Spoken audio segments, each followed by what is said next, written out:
우리는 지난 주일에 예수님께서 약속하신 말씀대로 기도하던 120여 명의 무리들에게 성령님께서 임하시는 사건을 살펴보았습니다.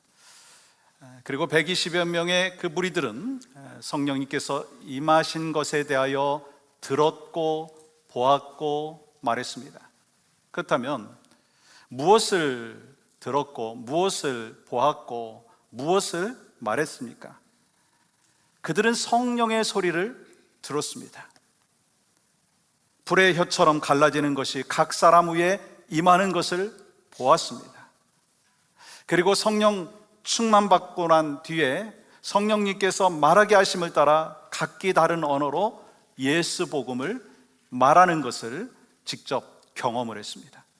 오늘 본문은 이 사도들을 대표해서 이 베드로가 설교한 내용입니다.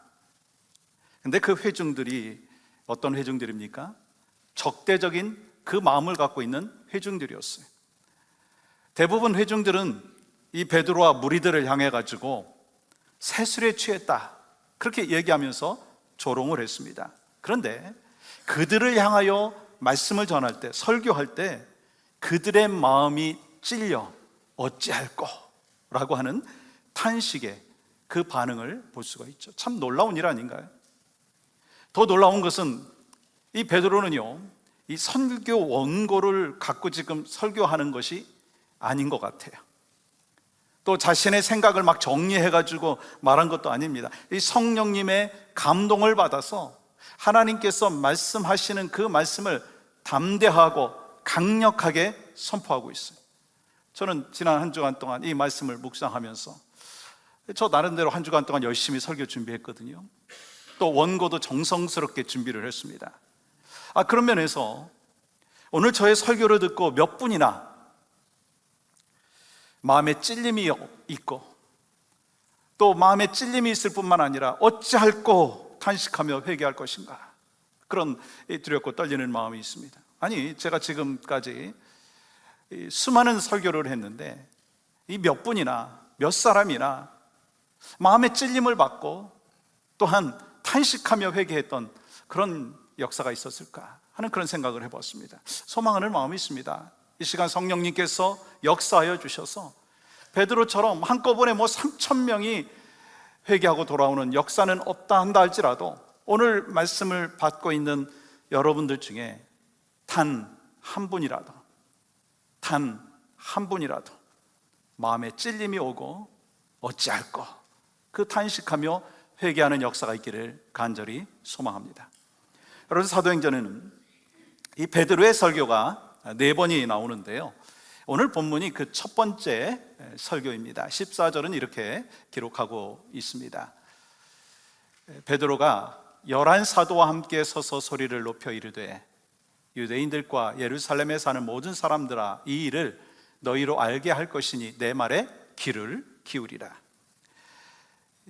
베드로는 이 사람들이 조롱하는 말을 듣고 그냥 머물러 있지 아니하셨습니다. 일어나서 말하기 시작했습니다. 그렇다면 그들이 뭐라 하고 이 베드로와 무리들을 향하여 조롱을 했습니까?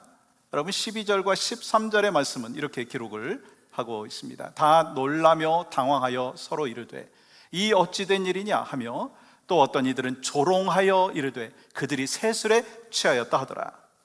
저는 오늘 본문 말씀을 묵상하면서 예수 믿지 않는 사람들의 관점에 대해서 한번 생각을 해보았습니다. 이 다락방 안에 있는 이 120명의 무리들과 또 다락방 밖에 있는 그 세상 사람들을 한번 좀 생각을 해봤거든요. 여러분, 다락방 안에 있는 120명의 이 무리들이 기도할 때 성령님께서 임하셨고 또한 그곳은 성령 충만함으로 인하여 뜨겁게 울며 기도하고 방언하고 회개하는 역사가 있었습니다. 근데 이 다락방 밖에 있는 외부 사람들의 관점에서 보면 막 성령 충만함으로 인하여서 뜨겁게 울며 회개하는 모습이 여러분 어떻게 보였을까요? 좀 이상하게 보이지 않을까요? 쉽게 말하면 지금 우리가 함께 모여서 박수치면서 찬양하고 간절하게 하나님 앞에 기도하고 또 말씀을 받고 또 예물을 하나님 앞에 올려드리고 이 시간을 투자하고 헌신하는 거 우리는 이해가 되지만, 아니, 예수 믿지 않는 사람들 이해를 할 수 있을까요? 여러분, 우리는 성령 충만할 때 마음에 뜨거움이 있고 주님 앞에 영광 올려드리는 간절한 불타는 마음이 있는데, 헌신할 때 또 찬양할 때 기도할 때 기쁨이 있는데, 성령 충만하지 못한 분들이 그 모습을 보면 이해할 수 있을까요? 저는 소망하는 마음이 있습니다. 우리 모두가 성령님의 역사하심을 경험하고 성령 충만함으로 인하여서 그냥 신앙생활이 맹숭맹숭 차지도 아니하고 덥지도 아니한 라우디게아 교회와 같은 그런 신앙생활이 아니라 여러분의 심령 가운데 성령의 충만한 은혜가 있기를 간절히 소망합니다. 여러분, 베드로는 이렇게 설교를 하고 있어요. 15절 말씀 보세요. 때가 제3시니. 여러분, 제3시가 몇 시인가요? 영어 성경에 보면 이렇게 기록을 하고 있습니다. It's only 9 in the morning. 아침 9시예요. 지금 베드로는 무슨 이야기를 하는 것입니까? 지금 9시인데 아침부터 술 취하겠느냐라고 하는 거예요. 그 당시 유대인들이요, 유월절이나 오순절과 같은 그 절기 때 최소한 아침 10시까지 금식을 했습니다. 그러니 술에 취한 것은 근거 없는 주장이다 라고 이야기를 하고 있는 것입니다. 베드로는 지금 뭐라고 얘기하고 있습니까? 우리들이 술 취한 것이 아니라 이것은 요에서의 예언이 성취되는 것이다 라고 말하면서 계속해서 설교를 이어가는데요, 16절 말씀 볼까요? 이는 곧 선지자 요엘을 통하여 말씀하신 것이니, 선지자 요엘을 통해서 말씀하신 것이 이루어졌다라고 하는 것입니다. 그러면 그 예언이 뭔가요? 17절은 이렇게 기록을 하고 있습니다. 하나님이 말씀하시기를 말세 내가 내 영을 모든 육체에 부어주리니 너희의 자녀들은 예언할 것이요 너희의 젊은이들은 환상을 보고 너희의 늙은이들은 꿈을 꾸리라. 무슨 말씀인가요? 우리가 성령이 임하시고 성령 충만하게 되면 말씀에 사로잡히는데 그것이 꿈이고 예언이고 환상이라는 거예요.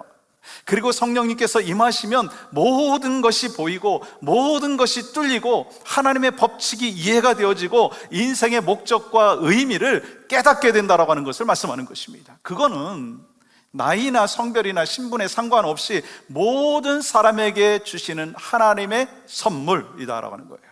그것이 지금 오순절 이 성령의 감림 사건을 통해서 직접 예언의 성취가 된 것을 말씀하는 것입니다. 그리고 예수님께서는 오래전에 고기 잡던 베드로를 부르시면서 예언한 것이 또한 지금 성취되어지는 그 시점입니다. 여러분 잘 기억하시죠? 예수님께서 이 베드로를 부르실 때 뭐라고 하셨어요?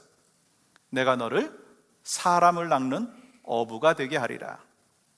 그 예언의 말씀이 오늘 성취된 거예요. 여러분, 베드로는요 예수님의 복음을 그 전할 때 이 3,000명의 영혼을 낚는 어부가 되었다라고 하는 거예요. 또한 예수님께서는요 베드로의 이름을 게바에서 베드로라 바꿔주시면서 이렇게 말씀하셨잖아요. 마태복음 16장 18절 말씀 보실까요? 또 내가 네게 이르노니 너는 베드로라. 내가 이 반석 위에 내 교회를 세우리니 음부의 권세가 이기지 못하리라. 여러분, 이 말씀이 오늘 성취된 거예요. 요에서의 그 말씀만 성취된 것이 아니라 베드로에게 주셨던 그 약속의 말씀이 성취되었다는 것입니다. 여러분, 우리가 이 말씀을 묵상하면서 무슨 생각을 할 수 있습니까? 저는 소망하고 기대하는 그 마음이 생겼어요. 뭐냐면 베드로에게 주셨던 모든 말씀이 성취되었다라고 하는 것은 여러분과 저에게 주신 그 약속의 말씀도 성취될 것이다 라고 하는 말씀하는 거예요. 아멘이신가요? 여러분, 이사야서 55장 11절은 이렇게 말씀하고 있습니다. 내 입에서 나가는 말도 이와 같이 헛되이 내게로 되돌아오지 아니하고 나의 기뻐하는 뜻을 이루며 내가 보낸 일에 형통함이니라.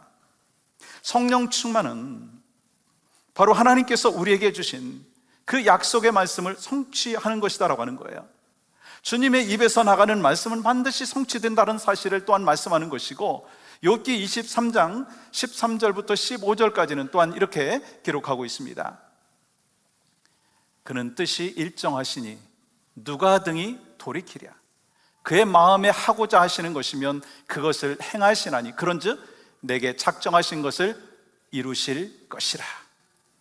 성령 여러분 충만이라고 하는 것은요, 뭐 내 행복과 내 소원 성취를 위해서 주시는 것이 아니라 주님께서 명령하신 사명을 충성되게 잘 감당하고 아름다운 열매를 맺게 하기 위한 은혜의 그 수단이라고 하는 것입니다. 그러므로 여러분과 저의 인생 가운데 하나님께서 우리에게 말씀을 주시고 작정하신 그 모든 뜻들이 반드시 이루어 주신다는 거예요. 그 약속의 말씀을 받고 여러분과 제가 날마다 살아갈 수 있기를 간절히 소망합니다. 베드로는 계속해서 설교해 나가죠. 21절 말씀 보시면 이렇게 기록합니다. 누구든지 주의 이름을 부르는 자는 구원을 받으리라 하셨느니라. 누구든지, 영어로 everyone, 누구든지 주의 이름을 부르는 자는 구원을 받게 된다는 거예요. 그리고 중요한 게 있어요. 뭐냐면 주의 이름을 부른다라고 하는 것은 그냥 입술로만 부르는 것이 아니라 믿음으로 고백하는 것입니다. 그것도 이 자신의 노력이 아니라 성령님의 도우심을 힘입어야 한다는 것입니다. 그리고 39절에서도 이렇게 말씀을 하고 있습니다. 주 우리 하나님이 얼마든지 부르시는 자들에게 하신 것이라. 여러분, 이 약속의 말씀은 모든 사람을 향한 하나님의 말씀이라고 하는 것입니다. 그리고 여러분, 우리가 잘 알고 있는 몇 구절의 성경 구절을 다시 한번 찾아보겠습니다. 요한복음 1장 12절 말씀은 이렇게 기록합니다. 영접하는 자 곧 그 이름을 믿는 자들에게는 하나님의 자녀가 되는 권세를 주셨으니. 예수 그리스도를 나의 구주로 영접한 모든 사람들에게 하나님의 자녀가 되는 권세를 주신 줄 믿습니다. 또한 요한복음 3장 16절 말씀은 이렇게 기록합니다. 같이 한번 읽어볼까요? 시작. 하나님이 세상을 이처럼 사랑하사 독생자를 주셨으니 이는 그를 믿는 자마다 멸망하지 않고 영생을 얻게 하려 하심이라. 아멘. 그를 믿는 자마다. 또 디모데전서 2장 3절과 4절 한 구절만 더 보겠습니다. 이렇게 기록합니다. 모든 사람이 구원을 받으며 진리를 아는 데 이르기를 원하시느니라. 누구의 뜻입니까? 하나님의 뜻이에요. 하나님께서는 모든 사람이 구원을 받고 영원한 생명을 얻게 하기를 원하신다고 계속해서 말씀하고 있습니다. 여러분, 이 베드로는 성령 충만하여 계속해서 설교를 하죠. 그런데 우리는 지금 베드로의 모습을 좀 주목해 봐야 합니다. 여러분, 예전에 이 베드로의 모습이 어땠습니까? 우리가 잘 알고 있듯이 어린 소녀 앞에서 벌벌 떨면서 예수님 모른다고 3번이나 부인했던 그런 사람 아니었습니까? 예수님께서 돌아가셨을 때 도망치기 바빴던 사람들이 자신을 알아볼까 막 두려워하면서 떨었던 사람 아닌가요? 나중에 사명을 잃고 그냥 고기 잡으면서 옛 생활로 돌아갔던 그런 사람이 아니었나요? 예전에 베드로였다면요, 이럴 때 지금 숨어야 되는 것입니다. 그런데 성령 충만해지자마자 두려움이 사라졌어요. 조롱하는 사람들 앞에서 담대하게 성령께서 말하게 하심을 따라서 말하는 거예요. 설교하는 것입니다. 베드로가 완전히 달라졌어요. 여러분, 그렇다면 왜 이렇게 완전히 달라진 모습으로 아주 강력한 설교를 할 수 있게 되었느냐라고 하는 것입니다. 도대체 베드로에게 어떤 변화가 있었느냐라고 하는 것입니다. 그동안 뭐 책을 많이 읽었다? 뭐 박사학위를 받았다? 그런 기록도 없어요.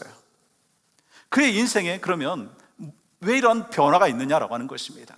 그것은 이 2가지의 변화가 있었습니다. 하나는 뭐냐면 예수님께서는 사명을 잃어버리고 옛 생활로 돌아간 베드로를 직접 찾아가 주셨어요. 그리고 회복시켜 주셨는데 뭘 회복시켜 주셨느냐면 사명을 회복시켜 주셨어요. 예수님께서는 3번이나 부인한 그 베드로에게 찾아가셔서 3번씩 네가 나를 사랑하느냐? 네가 나를 사랑하느냐? 네가 나를 사랑하느냐? 물으시면서 그를 용서해 주셨어요.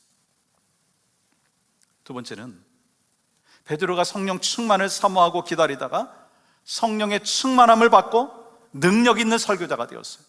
여러분, 다시 말하면 베드로는 이 용서의 은혜를 경험을 했고 또 한 가지는 성령 충만한 은혜를 경험했다는 거예요. 우리는 이 2가지를 사모했으면 좋겠어요. 우리가 예수 그리스도를 믿을 때 우리의 모든 죄가 용서받게 되는 줄 믿습니다. 이미 여러분과 제가 예수 그리스도를 구주로 영접함으로 인하여 하나님의 백성이 되었을 뿐만 아니라 우리의 모든 죄가 용서받았습니다. 아멘이시죠? 그뿐만 아니라 우리 모든 성도들은요, 성령 충만을 받아야 한다고 말씀하고 있습니다. 성령의 충만한 은혜를 받아야지 하나님의 능력이 우리에게 임하시고 그 성령의 충만한 능력을 힘입어서 우리가 신앙생활을 할 수 있다고 하는 것입니다. 베드로가 이렇게 설교할 때 어떤 일이 벌어졌어요? 37절 보실까요? 그들이 이 말을 듣고 마음에 찔려 베드로와 다른 사도들에게 물어 이르되 형제들아 우리가 어찌할꼬 하거늘. 아주 참 중요한 말씀을 하고 있죠. 베드로가 설교할 때 그들의 마음이 찔렸다는 거예요. 헬러 원어에 보면은요, 그들의 마음이 뚫렸다라고 표현을 하고 있어요. 베드로가 설교할 때 그들의 마음이 찔렸어요. 그들의 마음이 뚫렸다는 거예요. 베드로는 이 마음을 정확하게 뚫는 설교를 했다는 것입니다. 하나님의 말씀의 칼이요 그들의 마음을 정확하게 찔렀고 뚫었다고 하는 것입니다. 그들의 마음이 뚫리자 그들에게 임한 게 뭐예요? 고통이 임했어요. 여러분, 중요한 건 이 베드로가 찌른 게 아니고 성령님께서 그들을 찔렀다고 하는 거예요. 사실 사람은 죄 짓고 살아가면서도 자기가 지은 죄에 대해서 깨닫지 못하는 경우가 참 많습니다. 그래서 죄 짓고 태평하게 살아가는 그런 부분이 있지 않습니까?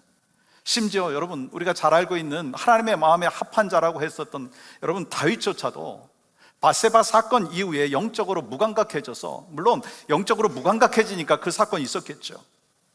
영적으로 무감각해져서 죄를 지었다라고 하는 것도 인식하지 못했습니다. 여러분, 다윗이 영적인 사람임에도 불구하고 죄를 지은 후에 영적인 어둠이 찾아오니까 죄를 깨닫지 못한다라고 하는 거예요. 여러분, 나단 선지자가 죄를 깨달을 수 있도록 이 다윗에게 예를 들어서 얘기를 했을 때 그 죄인이 누구냐라고 하면서 오히려 막 화를 내면서 그런 사람을 뭐 죽여야 된다고까지 했지 않습니까?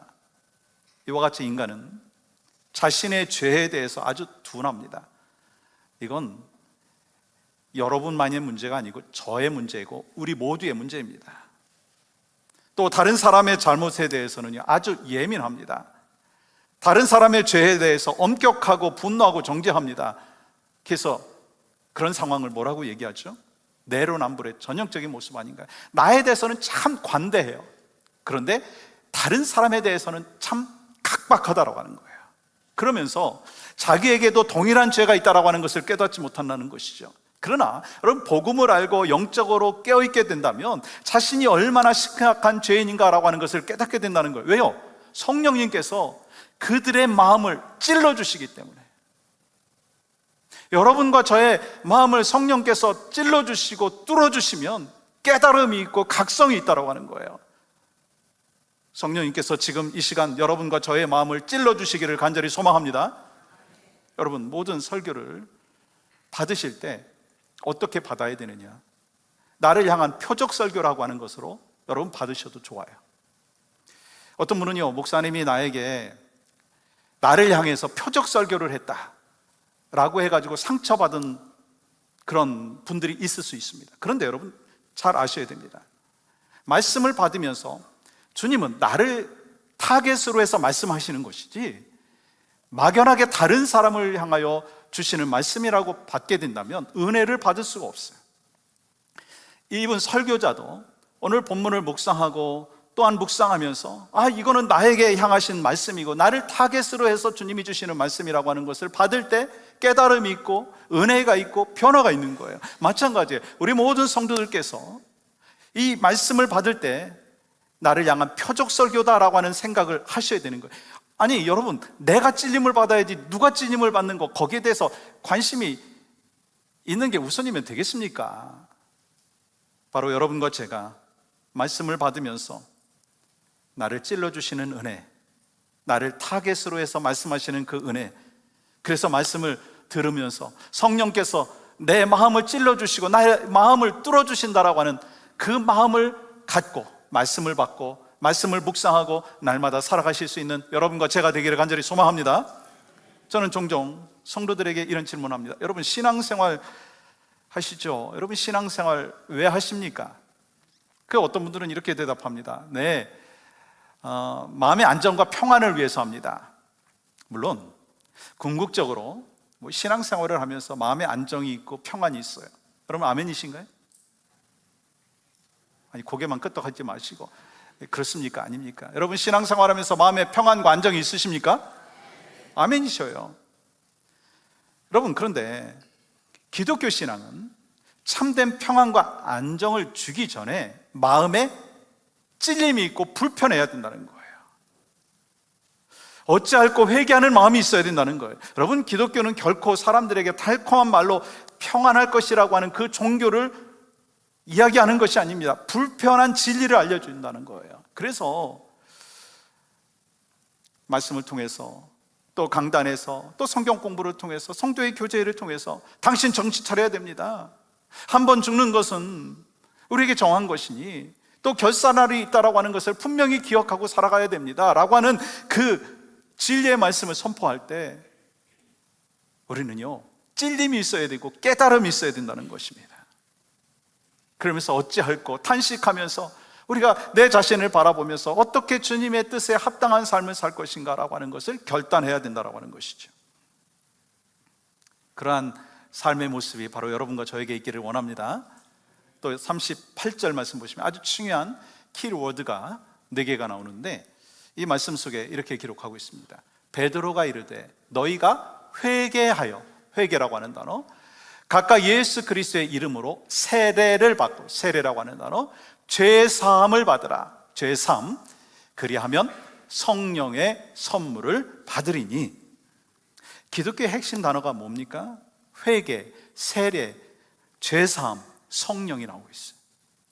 베드로가 어찌할꼬라고 하는 그 반응들을 보면서 그들에게 뭐라고 말했습니까? 회개하라 라고 말씀하셨어요. 베드로는 이 자신의 설교를 듣고 어찌할꼬 탄식하고 있는 그 사람들을 향하여서 뭐 이렇게 괜찮다, 뭐 별 걱정하지 마십시오 라고 한 것이 아니라 베드로는 단호하게 회개하라고 말씀하셨어요. 여러분, 무엇을 회개하라고 하는가요?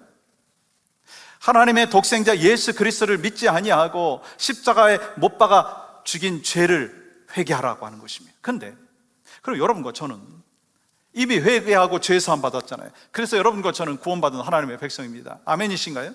그렇다면 이 본문에서 회개하라고 하는 그 말씀을 여러분, 우리는 어떻게 받아들여야 되느냐는 거예요. 그건요, 회개에 합당한 삶을 살지 않은 것을 회개해야 된다는 거예요. 복음과 생활이 일치되지 못한 그 삶에 대해서 회개해야 된다고 하는 것입니다.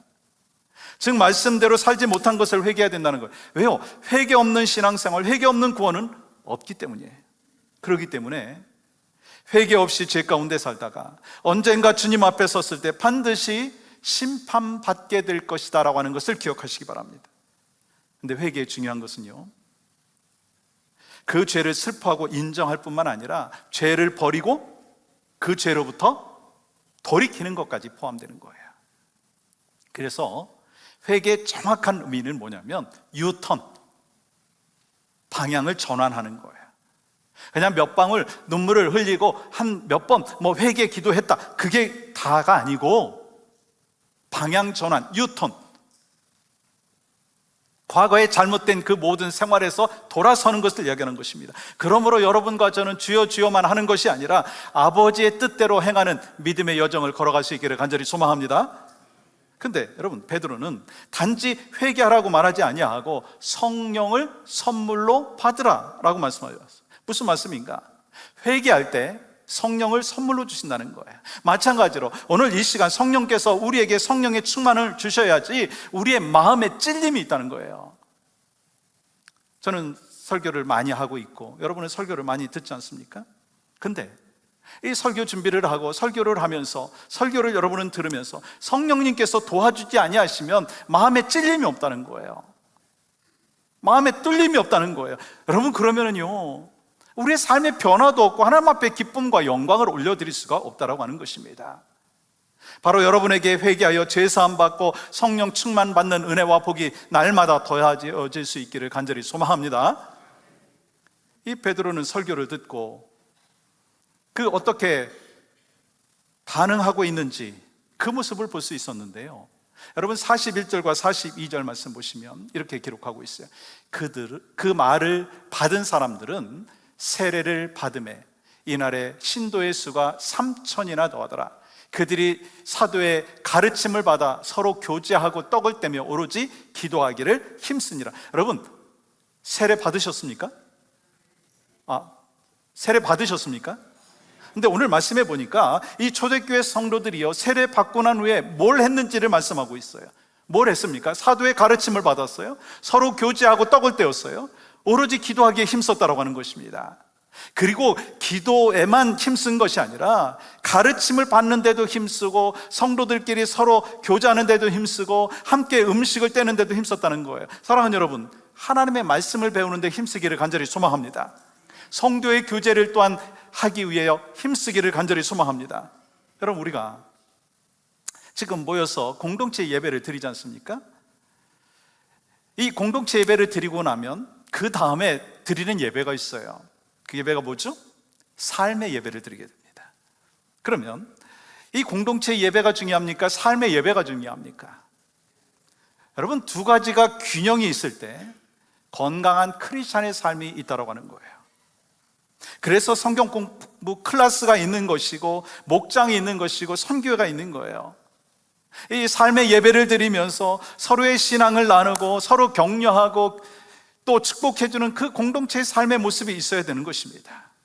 소망하고 기도하기는 하나님의 말씀을 나누고 함께하며 격려하고 기도하고 사랑을 나누는 공동체, 그 공동체를 세워나갈 수 있는 여러분과 제가 될 수 있기를 소망합니다.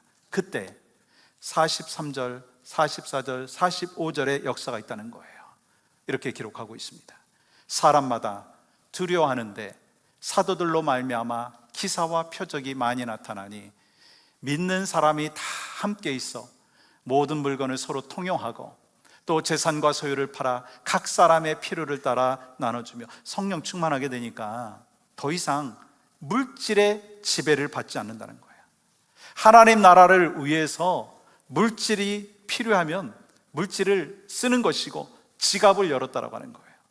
여러분, 성령 충만하게 되면 더 이상 물질을 숭배하지 아니하고 하나님의 일을 위해서 또 선교하고 이웃을 돕는 데 사용한다라고 하는 거예요. 여러분과 제가 우리 교회 가운데 성령 충만한 은혜가 있음으로 인하여서 정말 그 하나님께서 주신 그 물질을 또 하나님의 영광을 위하여 날마다 사용할 수 있는 여러분과 제가 될 수 있기를 소망합니다.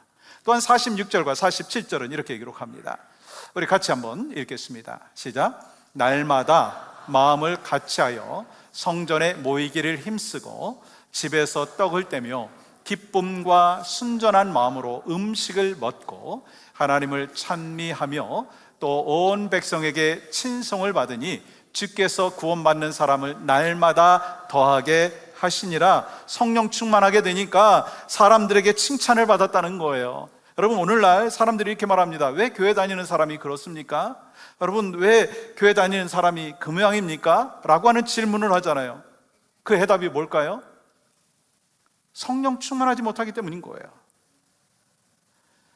목사가, 성도들이 성령 충만하지 못하기 때문에 세상의 비판을 받는 거 아닙니까? 여러분, 세상 사람들은 뭔가 크리스찬을 향하여 다를 거라고 생각을 합니다. 기대를 하죠. 근데 알고 보니까 하나도 안 다른 거예요. 그렇기 때문에 여러분과 저에게 꼭 필요한 것이 무엇입니까? 성령 충만을 받고 충만한 가운데 삶의 변화의 역사가 있어야 된다는 것입니다. 우리는 이렇게 말할 수 있습니다. 성령 충만 사모합니다. 그리고 때로 성령 충만을 받았어요. 계속해서 저는 또한 성령 충만을 받기를 원합니다. 근데 문제가 있어요. 시간 지나면 아니, 성령 충만했던 것이 다 없어지는 것 같다. 그게 문제 아닌가요? 맞습니까? 아니, 저만 그럴까요? 항상 여러분 성령 충만하십니까? 저만 이상한 사람으로 생각하지 마시고 항상 성령 충만한 은혜 가운데 살고 싶지만 때로는 성령 충만하지 못할 수가 있지 않습니까? 성령 충만 받고 우리가 한 인생 변함없이 살면 얼마나 좋겠습니까? 근데 성령 충만해서 막 은혜 가운데 살다가도 그렇지 못한 그 삶의 모습이 있어요. 그 모습이 저의 모습이고 여러분의 모습이 아니겠습니까? 그래서 중요한 건 성령 충만은요, 한 번 받고 끝나는 게 아니라는 거예요. 계속해서 반복적으로 받아야 된다는 거예요. 여러분, 우리 속담에 밑 빠진 독에 물 붓는다라고 하는 그 속담 기억하시죠? 여러분, 깨진 독에 물 붓기. 여러분, 우리의 인생은 마치 깨진 독과 같습니다. 그렇기 때문에 우리에게 하나님의 은혜가 임하지 아니하면 깨진 독이기 때문에 계속해서 흘러나갈 수밖에 없다라고 하는 거예요. 그렇다면 여러분, 깨진 독을 채울 수 있는 방법이 있어요. 그 방법이 뭔지 아십니까? 너무 어렵기 때문에 잘 모르시죠? 제가 가르쳐 드릴게요.